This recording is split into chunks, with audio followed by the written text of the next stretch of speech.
حضرت انس کے بارے میں مروی ہے، انہوں نے نبی اکرم صلی اللہ علیہ وآلہ وسلم سے اپنی شفاعت کا وعدہ لیا۔ جب آپ نے وعدہ فرمایا، اس کے بعد آقا اور غلام کے درمیان جو بات ہوئی اسے تحریر کیا گیا، عرض کی گئی یا رسول اللہ صلی اللہ علیہ وسلم آپ کو کہاں تلاش کروں؟ قیامت کا دن ہوگا، آپ نے میری شفاعت کرنی ہے، میں آپ کو تلاش کہاں کروں؟ فرمایا سب سے پہلے مجھے پل صراط پہ تلاش کرنا۔ عرض کی اگر میں پل صراط پہ نہ پا سکوں تو کہاں تلاش کروں؟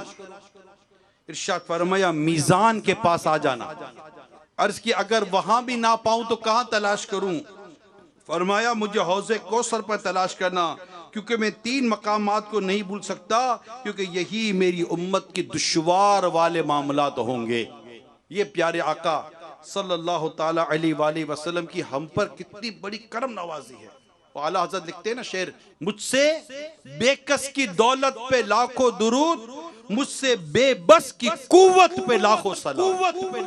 اعلیٰ حضرت رحمت اللہ تعالیٰ نے کتنی پیاری بات لکھی، اور نبی پاک صلی اللہ تعالی علیہ وسلم نے کتنی پیاری بات ارشاد فرمائی کہ مجھے یہاں تلاش کرنا، یہاں تلاش کرنا، یہاں تلاش کرنا۔ کیوں کہ نبی پاک صلی اللہ علیہ وسلم اپنی امت کی غمخواری فرما رہے ہیں، شفاعت فرما رہے ہوں گے۔ یہ شفاعت یہ ہمارے لیے بہت بڑی دھارس، بہت بڑا آسرا ہے، بہت بڑا آسرا ہے کہ نبی پاک صلی اللہ علیہ وسلم فرماتے ہیں کہ میری شفاعت میرے ان امتیوں کے لیے جنہیں ان کے گناہوں نے ہلاک کر دیا۔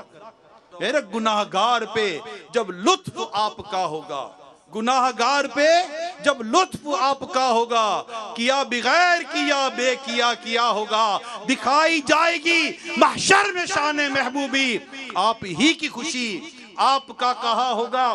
کوئی قریب ترازو، کوئی لبے کوثر، کوئی صراط پہ ان کو پکارتا ہوگا، یہ بے قرار کرے گی صدا غریبوں کی، مقدس آنکھ سے تار اشک کا بندہ ہوگا، کسی کو لے کے چلیں گے فرشتے سوئے جہیم، کسی کو حکم ہو جائے گا اس کو جہنم کی طرف لے کے جایا جا رہا ہوگا، کسی کو لے کے چلیں گے فرشتے سوئے جہیم، وہ ان کا راستہ پھر کے دیکھتا ہوگا۔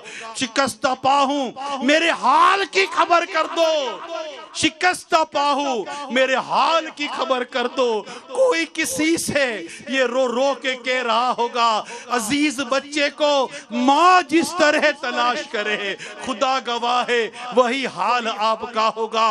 ہزار جان فدا نرم نرم پاؤں پہ پکار سن کے اسیروں کی دوڑتا ہوگا۔ اے میرے پیارے اسلامی بھائیوں، ہم جس کا میلاد پاک منانے جا رہے ہیں، ان کی ایک توجہ پڑ گئی، ان کی ایک نگاہ پڑ گئی، ہمارا بیڑا پار ہو جائے گا۔ ہم ان کا میلاد پاک مناتے ہیں اور مناتے رہے، اپنی اولاد کو بھی یہ درس دیتے رہے کہ بیٹا جب تک زندہ ہو اپنے نبی پاک کا جشن ولادت مناتے رہنا، میلاد پاک مناتے رہنا، اپنے گھروں پر جھنڈے لگاتے رہنا، اپنے گھروں پر لائٹیں لگاتے رہنا، نبی پاک صلی اللہ علیہ وسلم کی ولادت کی خوشی میں نیاز کرتے رہنا۔ میرے بچوں کبھی بھی اس کو چھوڑنا مت کہ تم پر جب نبی پاک صلی اللہ علیہ وسلم کی ایک رحمت کی نظر پڑ گئی تمہارا بیڑا پار ہو جائے گا۔